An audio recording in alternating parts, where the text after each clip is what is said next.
Bismillahirrahmanirrahim. Assalamualaikum warahmatullahi wabarakatuh.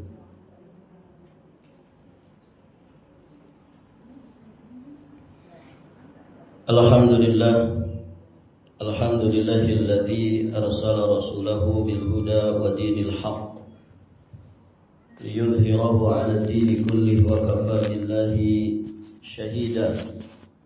Asyhadu an la ilaha illallah wahdahu rabbi la syarika lah wa asyhadu anna Muhammadan 'abduhu wa rasuluh, amma ba'd. Allahumma inna nas'aluka 'ilman nafi'an wa rizqan thayyiban wa 'amalan mutaqabbala.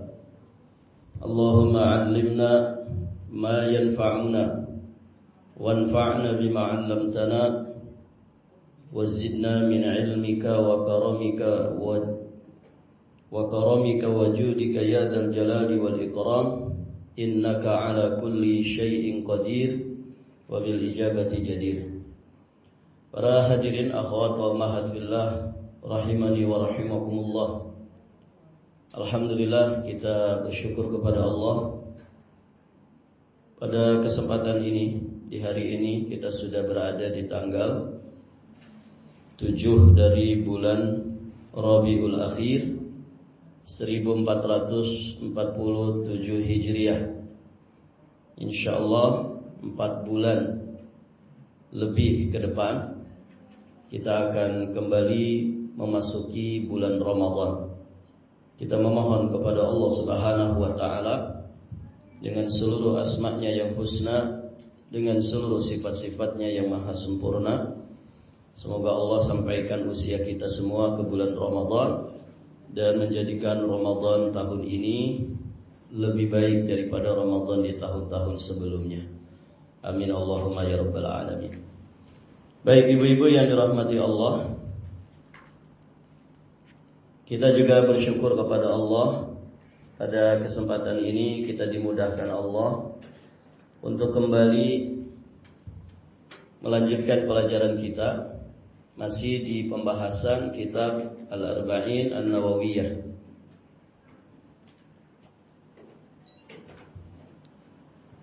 Kita sekarang akan masuk di pembahasan hadis ke-13. Betul Ibu ya? Qala al-muallif al-imam Abu Zakaria Yahya bin Sharaf An-Nawawi Asy-Syafi'i alaihi rahmatullah.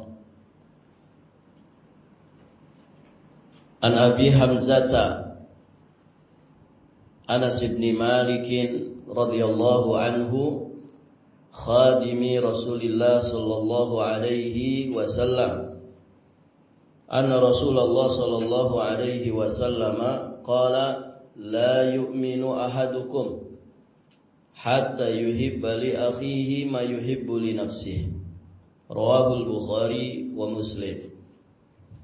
Dari Abu Hamzah Anas bin Malik, pembantu Rasulullah sallallahu alaihi wasallam, bahwasanya Rasulullah sallallahu alaihi wasallam bersabda, tidak sempurna iman salah seorang dari kalian sampai dia menyukai kebaikan untuk saudaranya sebagaimana dia menyukai kebaikan untuk dirinya sendiri. Hadis ini sahih riwayat Imam Al-Bukhari juga Imam Muslim. Baik ibu-ibu yang dirahmati Allah, hadis yang mulia ini datang dari jalan sahabat yang mulia Abi Hamzah Anas bin Malik radhiyallahu anhu Al-Ansari, yang beliau di sini disebut sebagai khadimi Rasulullah sallallahu alaihi wasallam, pembantunya Rasulullah sallallahu alaihi wasallam.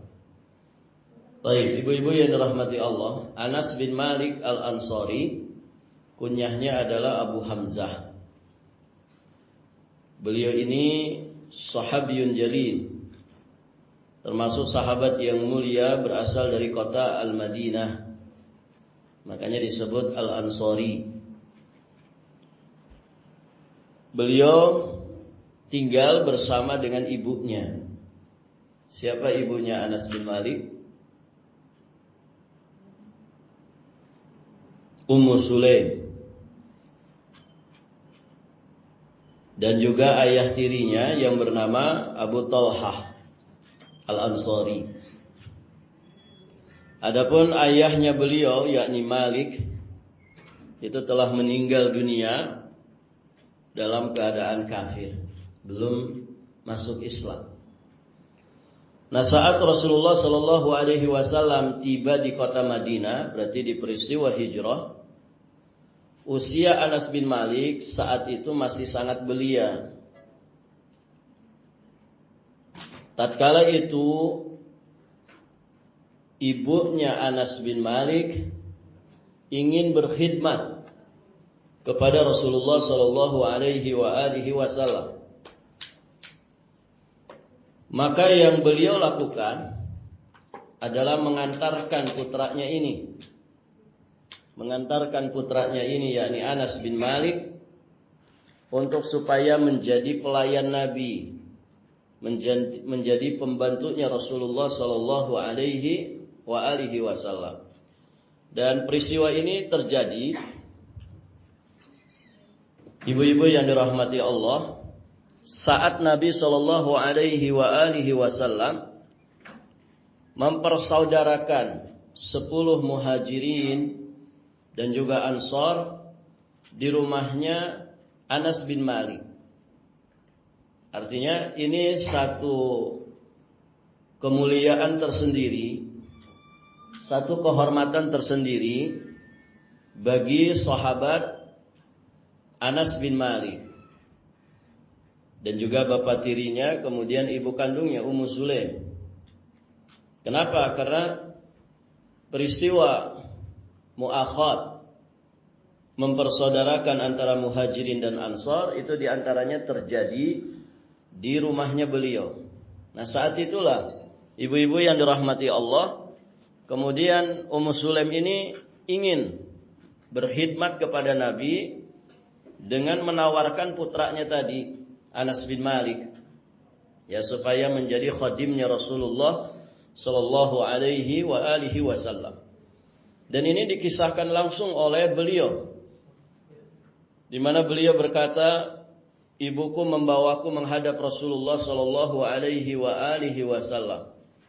Saat itu ibu membungkus tubuhku dengan kain kerudung dan kain selendangnya, karena memang kami kekurangan pakaian. Masya Allah, ibu. Sahabat-sahabat mulia ada yang keadaannya seperti itu. Kalau kita kelebihan pakaian atau kekurangan? Kelebihan. Ada mungkin orang tuh punya stok pakaian sampai 3 lemari, kan begitu. Sepatunya 2 lemari. Masya Allah. Ibu-ibu yang dirahmati Allah. Maka kemudian ibuku berkata, ya Rasulullah, ini adalah putraku, Anas bin Malik. Aku membawanya kepadamu agar dia menjadi pembantumu di rumah. Maka berdoalah kepada Allah untuk Anas bin Malik. Jadi ibunya meminta Nabi mendoakan putranya ini. Maka Rasulullah Shallallahu Alaihi Wasallam pun berdoa kepada Allah, dan doa ini luar biasa, diijabah oleh Allah Subhanahu Wa Taala. Apa doa Nabi untuk Anas bin Malik? Ya Allah, karuniakanlah untuknya harta dan keturunan yang banyak. Berkahi apapun yang kau berikan kepadanya. Panjangkan usianya di atas ketaatan kepadamu. Perbaiki amalnya dan ampunkan segala dosa-dosanya. Itu doanya Nabi kepada Anas bin Malik. Sehingga doa ini para ulama sangat menganjurkan untuk diamalkan. Doa yang selayaknya kita panjatkan kepada Allah Subhanahu wa taala setinggi-tingginya.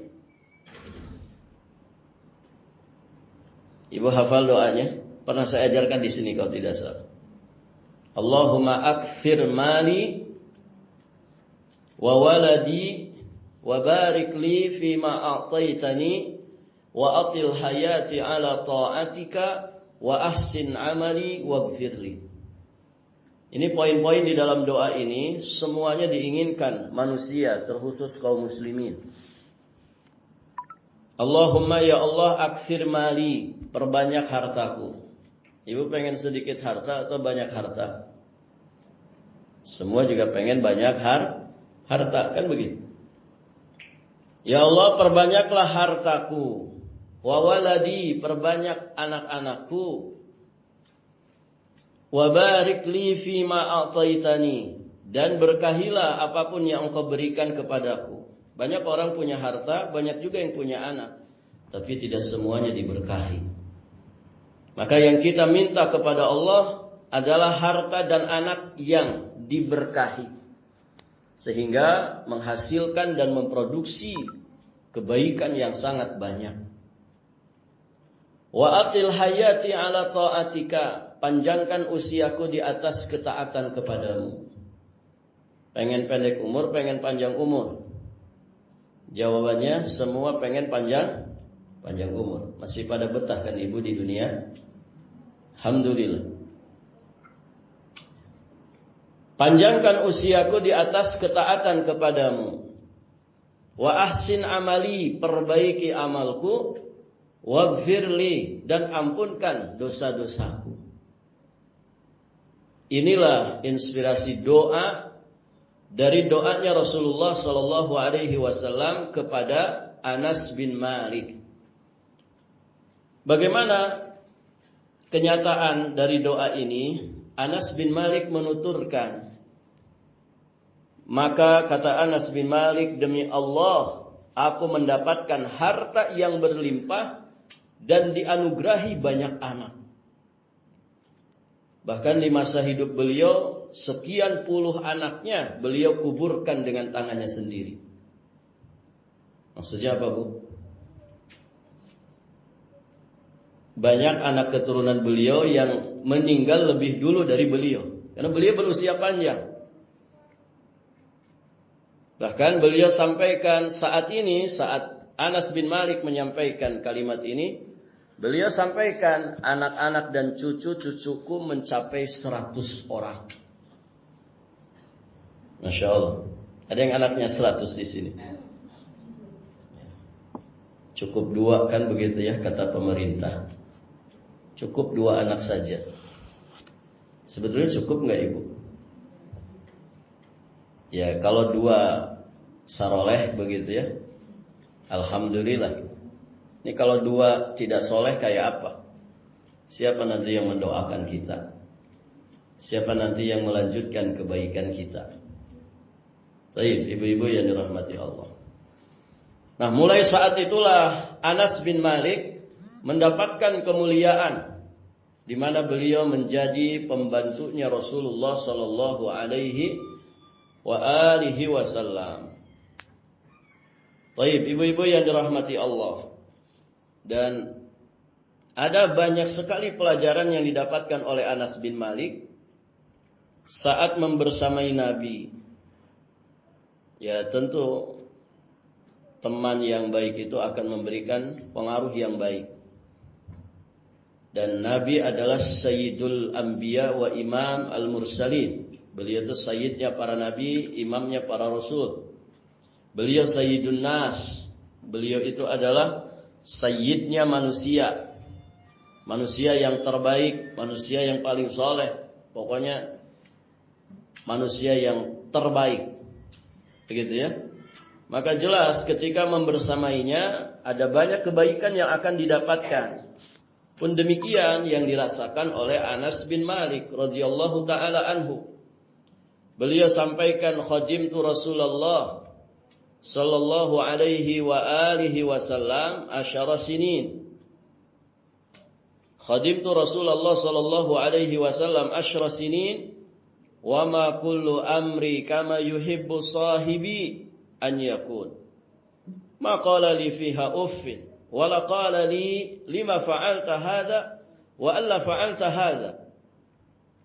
Aku telah melayani Rasulullah sallallahu alaihi wasallam selama 10 tahun. Jadi beliau menjadi pembantu Nabi sudah 10 tahun. Dan beliau sadari tidak semua pekerjaanku itu dapat terlaksanakan sesuai keinginan Rasulullah sallallahu alaihi wasallam. Namun ternyata beliau ini, kata Anas bin Malik, tidak pernah berkata kepadaku kalimat itu satu istilah ini. Ini satu istilah yang menggambarkan kejengkelan, kemarahan, kebencian, ketidaksukaan. Tidak mesti berupa kalimat-kalimat. Ya, bisa juga mungkin dengan mata yang melotot, begitu ya. Barakallahu fikum, atau gumaman mulut. Dasar kamu, begitu. Misalkan, ya layaknya majikan kepada pelayannya, begitu kan? Nah, 10 tahun lamanya beliau berkhidmat kepada Nabi, ya, dan beliau sadari mesti ada pekerjaan beliau yang tidak sesuai keinginan Nabi. Namun ternyata Nabi itu tidak pernah hanya sekedar mengatakan kalimat Artinya apalagi kata-kata yang lebih dari itu. Mencaci, mengolok, membuli, merendahkan, menghina. Itu enggak ada dari lisan Nabi. Wala qala li lima fa'alta hadza. Beliau juga tidak pernah berkata kepadaku, "Kenapa kamu lakukan ini?" Wa alla fa'alta hadza, kenapa tidak engkau lakukan yang seperti ini? Itu tidak pernah dirasakan oleh Anas bin Malik. Dan demikianlah karena Rasulullah sallallahu alaihi wasallam itu dikatakan oleh Allah, "Wa innaka la'ala khuluqin azim." Sesungguhnya engkau itu benar-benar berada di atas akhlak yang agung. Nah, demikian ibu-ibu yang dirahmati Allah. Dan Masya Allah, pengaruh baik yang berikutnya, karena seringnya Anas melayani Rasulullah, panjangnya waktu beliau berkhidmat kepada Nabi sallallahu alaihi wasallam, jadilah sahabat yang mulia Anas bin Malik ini termasuk 6 sahabat yang paling banyak meriwayatkan hadis dari Nabi sallallahu alaihi wasallam.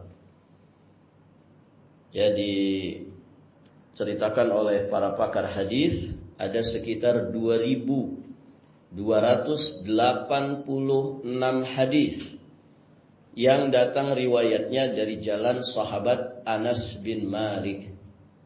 Berapa, Bu? 2.286 hadis. Berarti kan beliau menyampaikan hadis Nabi itu kepada yang lainnya, kan begitu? Dengan kata lain berarti beliau menghafalnya. Beliau menghafalnya. 2.286 hadis itu diterima dari jalan sahabat Anas bin Malik. Kita hafal berapa hadis, Ibu? Arba'in sudah hafal? Alhamdulillah Ustaz sudah hafal, gitu ya. Judulnya hafal 40 hadis.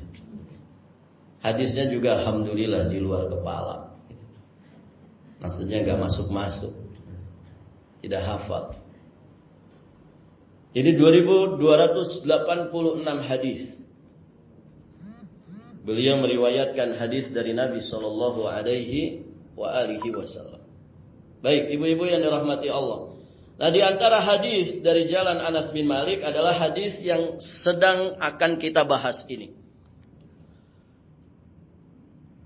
La yu'minu ahadukum hatta yuhibba li akhihi ma yuhibbu li nafsi. Tidak sempurna iman salah seorang dari kalian sampai dia itu menyukai kebaikan untuk saudaranya sebagaimana dia menyukai kebaikan itu untuk dirinya sendiri. Berat gak ini ibu mengamalkan hadis ini? Berat tidak? Susah atau berat?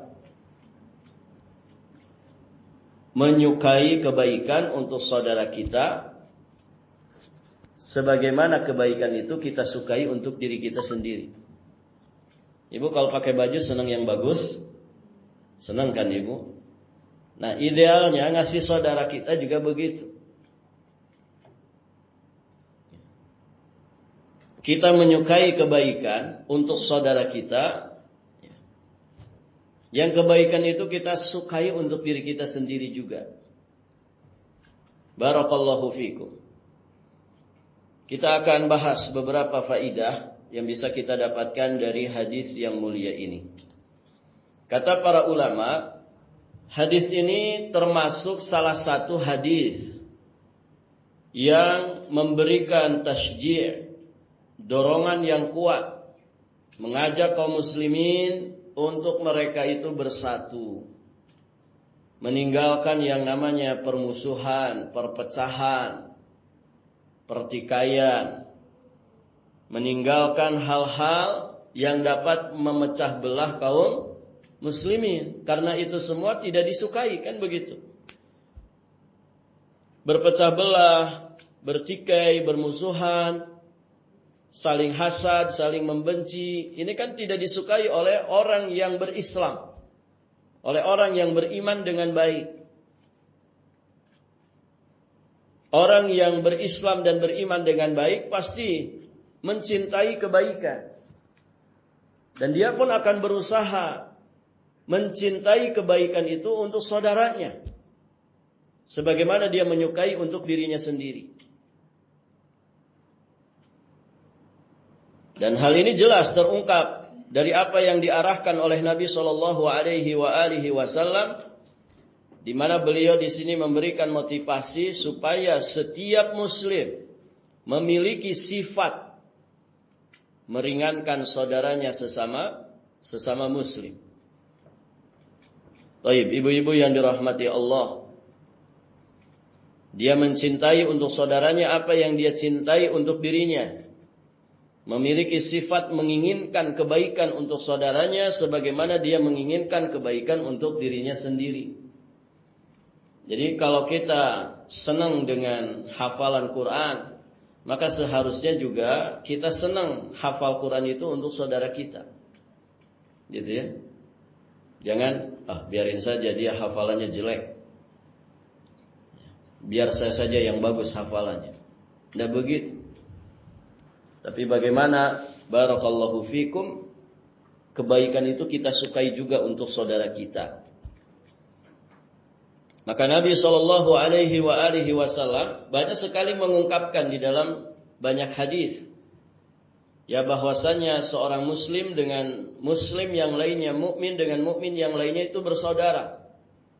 Matsalul mu'minina fi tawaddihim wa tarahumihim wa ta'atufihim matsalul jasad. Idza ishtaka minhu 'udwun tada'alahu sa'irul jasad bis-sahari wal huma.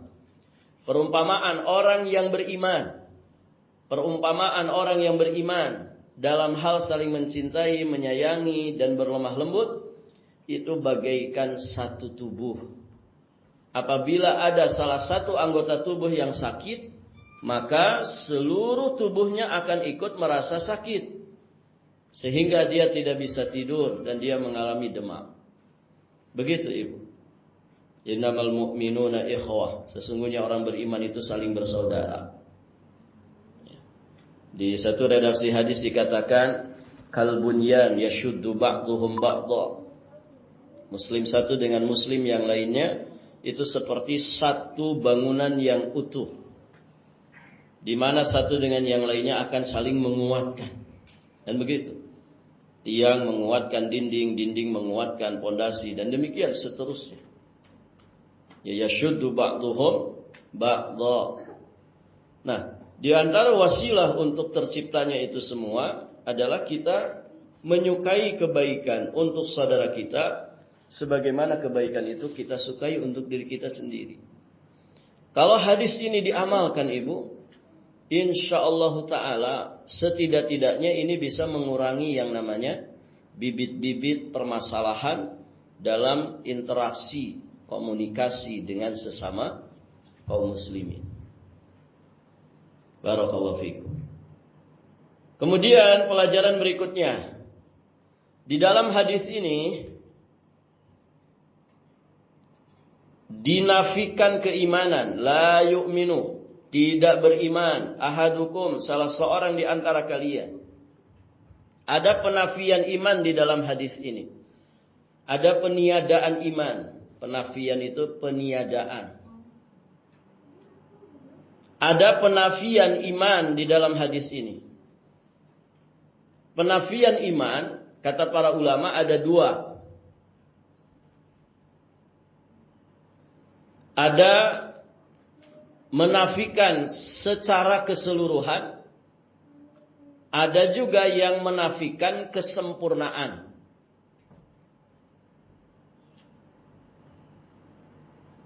Ketika satu amalan dikerjakan oleh seseorang menyebabkan dia ternafikan iman secara keseluruhan, berarti amalan itu pasti amalan kekufuran yang bisa membatalkan iman dan Islam yang ada pada dirinya.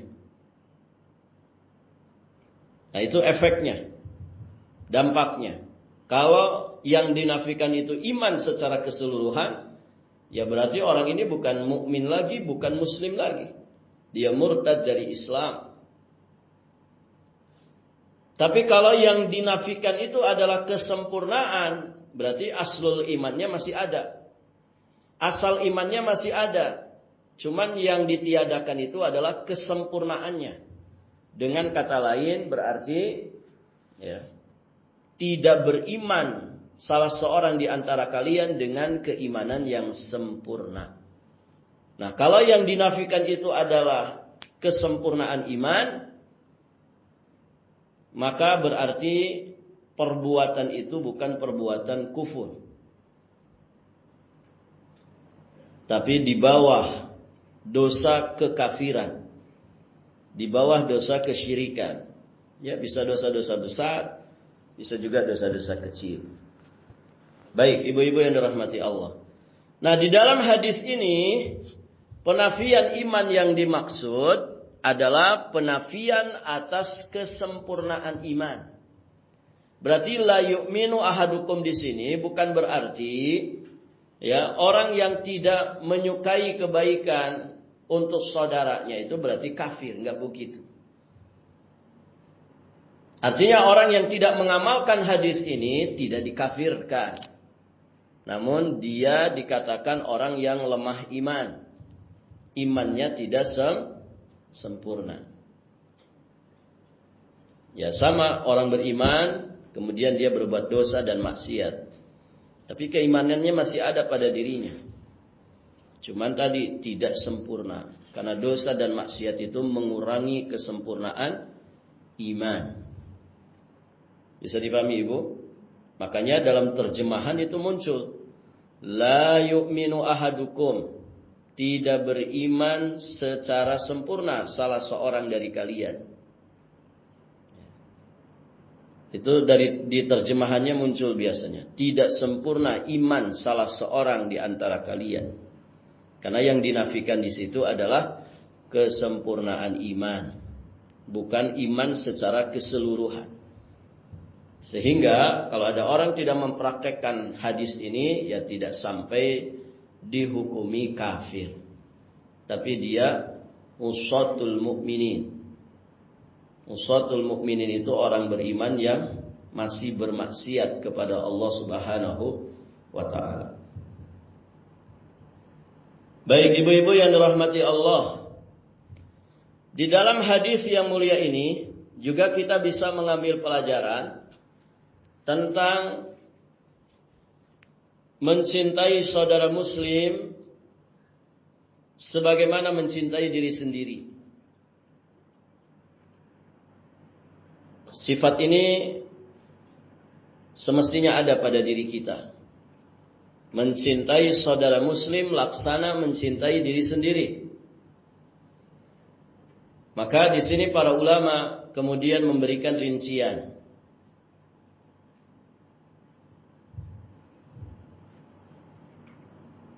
Terkait dengan kebaikan agama, terkait dengan kebaikan dunia.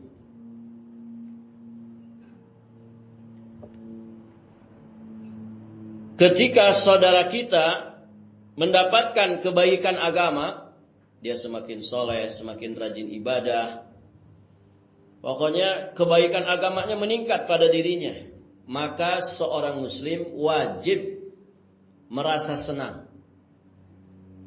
Alhamdulillah, hafalannya teman kita nambah. Alhamdulillah, si fulanah jadi rajin sedekah. Alhamdulillah, itu saudari kita ya dulu tidak berhijab, sekarang berhijab tutup aurat. Alhamdulillah, saudara kita ya rumah tangganya harmonis sehingga mereka kembali bisa menjalani kehidupan beragamanya dengan baik. Nah, kalau ada saudara kita dia memiliki agama yang baik, mendapatkan kebaikan-kebaikan agama, maka kita sebagai saudara sesama muslim wajib merasa senang. Wajib hukumnya, bukan sunnah. Wajib merasa senang karena mengamalkan hadis ini. Dia senang jika saudaranya itu memiliki akidah yang benar. Dia senang ya jika saudarinya itu memiliki tutur kata yang bagus. Dia senang ketika saudaranya sesama muslim melakukan perbuatan-perbuatan yang baik. Sebaliknya dia merasa benci jika keadaan saudaranya itu ya kebalikannya.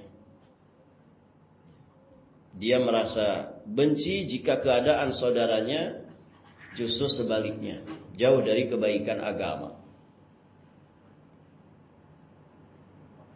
Itu terkait dengan kebaikan agama saudara kita.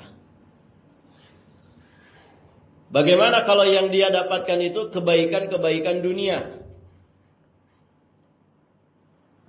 Misalnya saudaranya semakin kaya, begitu ibu ya, semakin sejahtera, ya semakin sehat,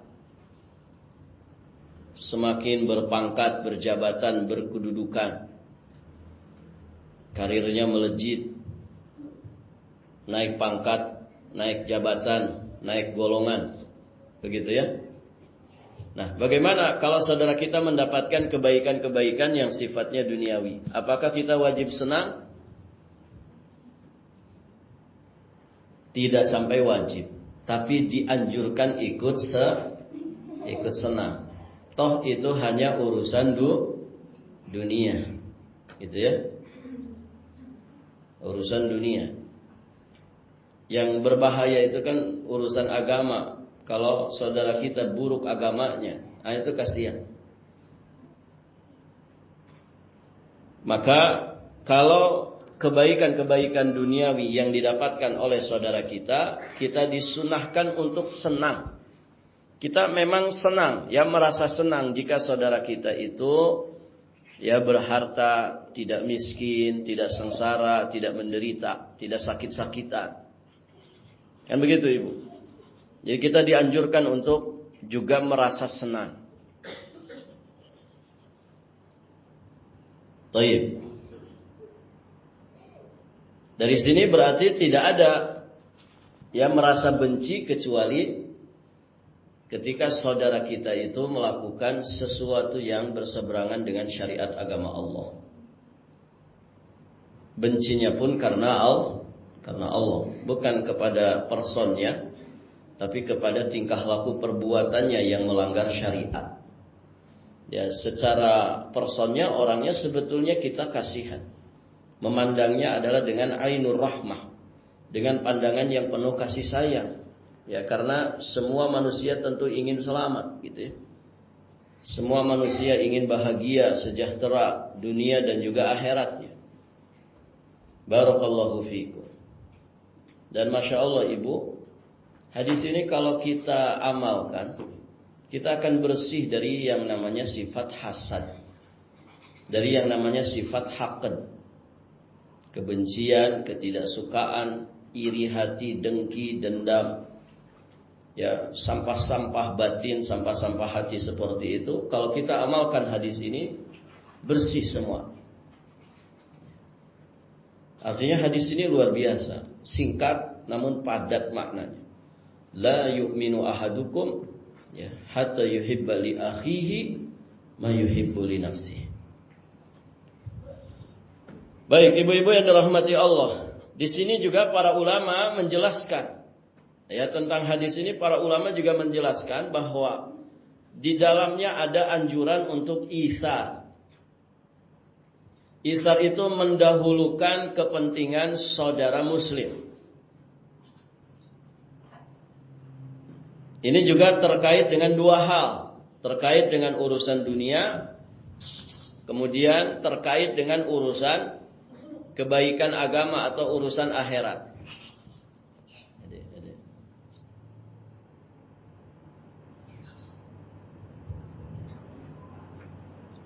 Jika dalam urusan dunia, maka berisar kepada saudara ini termasuk perbuatan yang terpuji dan disunahkan.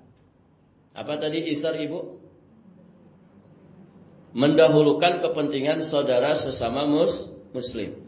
Nah, jika dalam urusan dunia mendahulukan kepentingan saudara itu termasuk perbuatan yang terpuji dan disunnahkan dalam urusan dunia.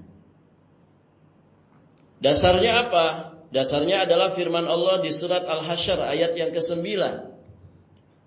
Ketika Allah Subhanahu wa taala menjelaskan di antara karakteristik para sahabat Nabi. Apa di antara sifat mereka?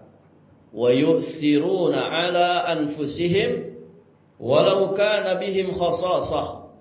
Mereka mengutamakan saudara mereka sendiri. Di sini terkait dengan kaum Muhajirin.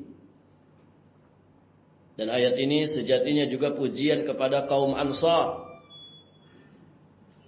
di mana mereka, yakni kaum Ansar, mengutamakan kaum Muhajirin daripada diri mereka sendiri, walaupun sejatinya mereka memiliki keperluan yang mendesak. Masya Allah ini ibu. Dan itsar seperti ini tentu tidak mudah mempraktekannya. Sebagian mufassir menjelaskan tentang ayat ini bahwa ayat ini berkaitan dengan itsar, wa yu'sirun. Mereka mengutamakan, mendahulukan. Jadi orang-orang Ansar benar-benar berbuat itsar kepada kaum Muhajirin, muslimin yang datang berhijrah dari Mekah. Dan dikisahkan, ya, di antara yang dipersaudarakan oleh Nabi itu adalah Sa'ad bin Rabi'. Ini sahabat Ansar dengan Abdurrahman bin Auf, sahabat dari kalangan Muhajirin. Dipersaudarakan oleh Nabi Sa'ad bin Rabi' dengan Abdurrahman bin Auf. Setelah dipersaudarakan, maka Sa'ad bin Rabi' beliau berkata kepada Abdurrahman bin Auf. Jadi Sa'ad di sini berisar kepada saudara beliau Abdurrahman bin Auf. Apa katanya Sa'ad bin Rabi'? Inni aktsarul ansari malan. Kata Sa'ad bin Rabi', aku ini adalah orang Ansor yang paling banyak hartanya. Aku ini Ansor yang paling kaya. Fa'uqsimu mali nisfain. Maka hartaku aku akan bagi menjadi dua. Artinya separuh untukku, separuh untuk engkau wahai Abdurrahman bin Auf. Masya Allah ibu ya. Jadi kalau misalkan Sa'ad bin Rabi' ini hartanya sampai 5 miliar, berarti dibagi dua bersama siapa? Abdurrahman bin Auf. Buat kamu 2,5 miliar, buat saya 2,5 miliar. Kita bagi dua. Masya Allah ibu ya. Beliau orang paling kaya dari kalangan sahabat Ansar. Bahkan beliau sampaikan, walimra'atani, dan aku memiliki 2 istri.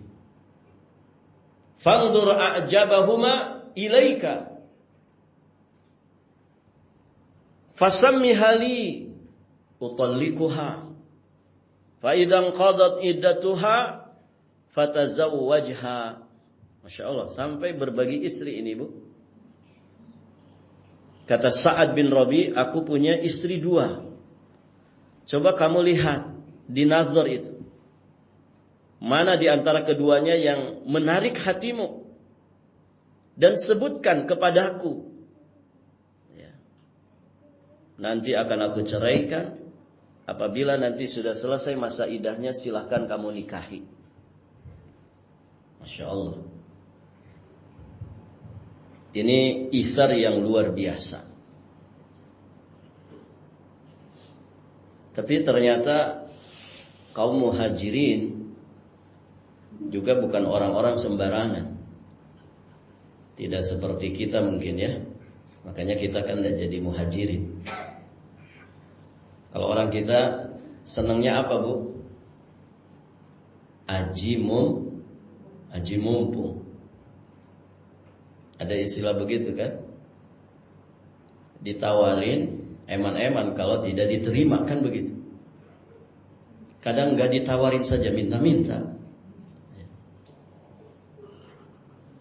Nah, sahabat muhajirin, mereka ini kan hasil didikan Nabi. Tentu mereka orang-orang istimewa, bukan orang-orang yang suka memanfaatkan kesempatan dalam kesempitan. Mereka juga menjaga harga dirinya, izzahnya, ifahnya. Maka Abdurrahman bin Auf, beliau memberikan jawaban, barakallahu laka fi ahlika wa malika. Semoga Allah memberkahi dirimu pada keluargamu dan juga hartamu. Artinya ini kan bahasa penolakan yang sangat halus sekali. Barakallahu laka fi ahlika wa malika. Semoga Allah memberkahimu pada keluargamu dan juga hartamu. Aina sukukum? Di mana letak pasar-pasar kalian? Tunjukkan saja pasar kepadaku. Ibu tahu keahlian orang Mekah itu apa?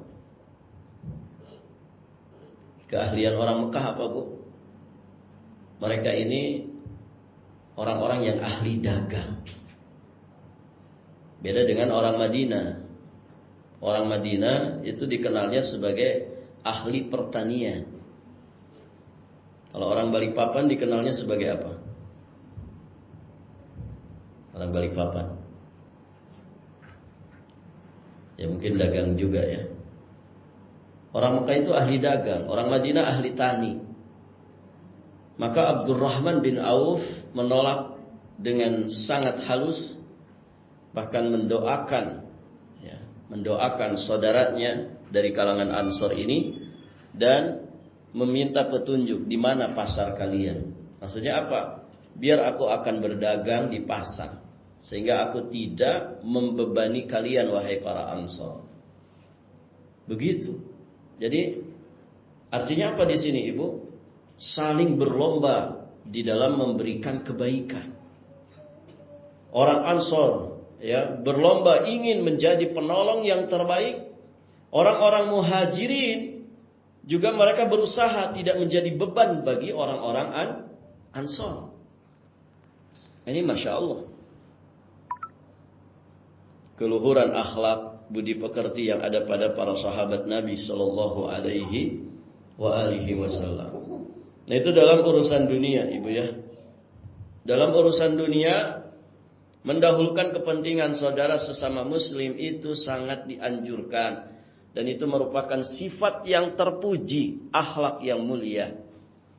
Bagaimana isar terkait dengan urusan akhirat?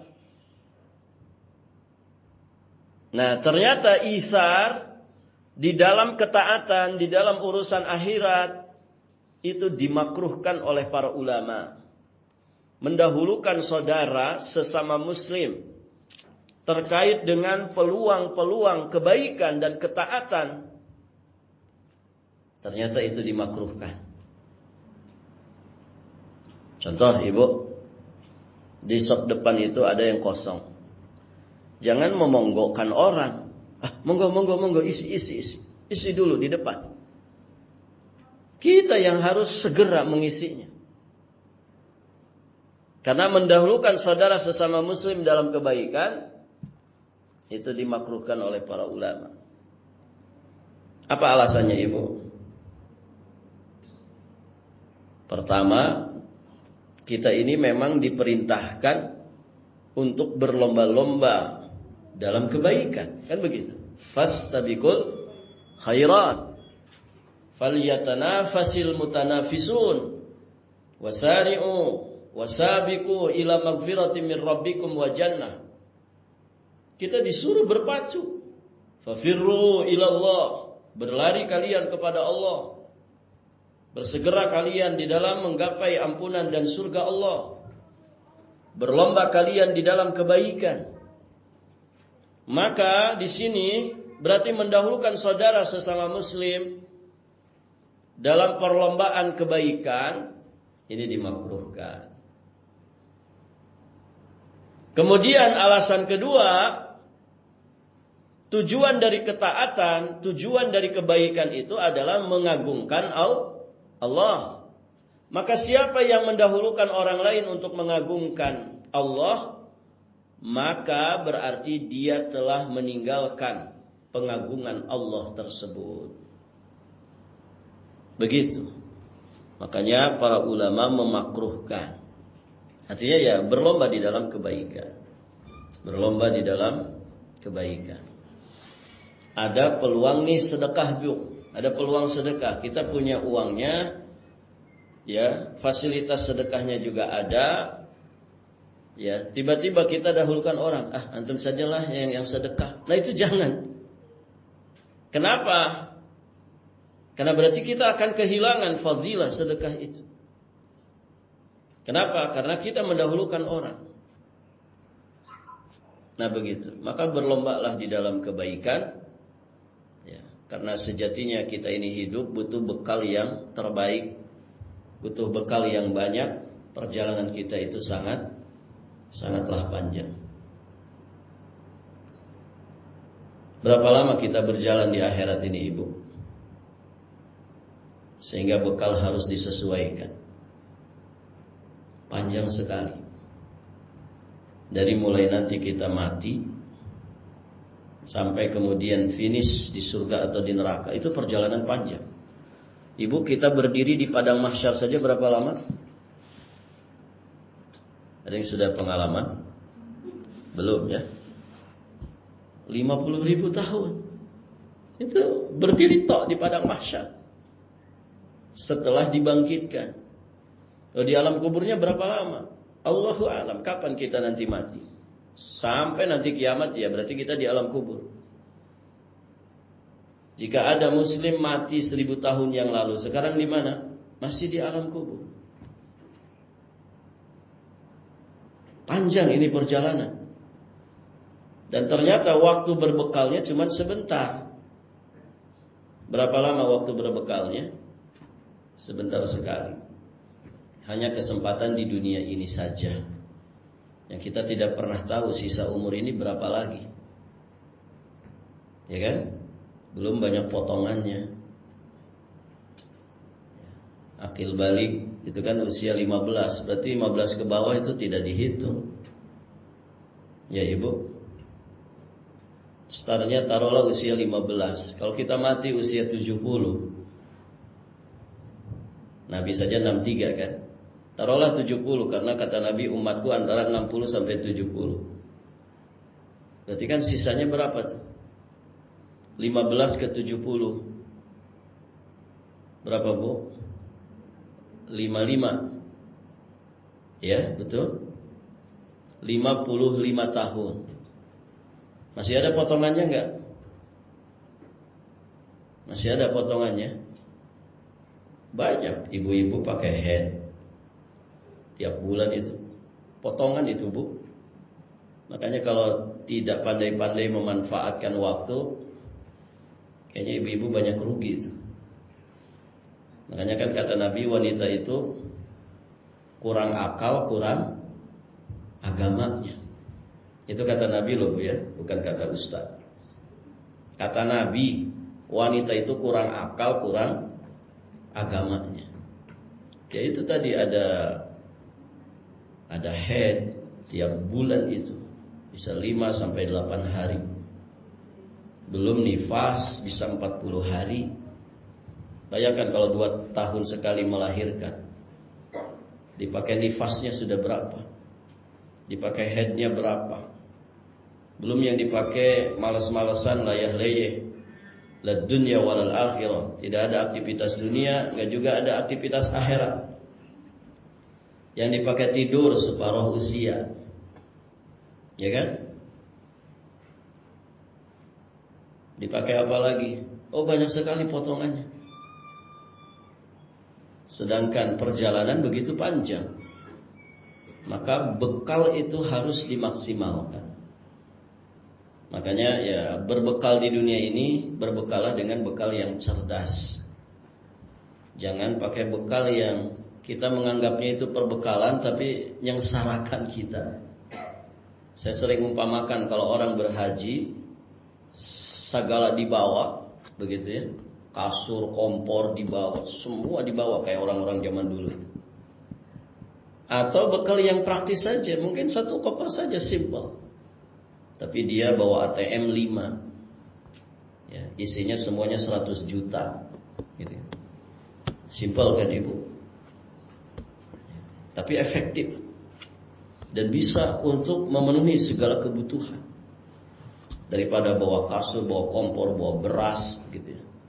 Nyusahin di jalan, ngangkutnya juga berat. Nah, banyak orang itu berbekal ke akhirat susah payah. Namun ternyata tidak manfaat itu.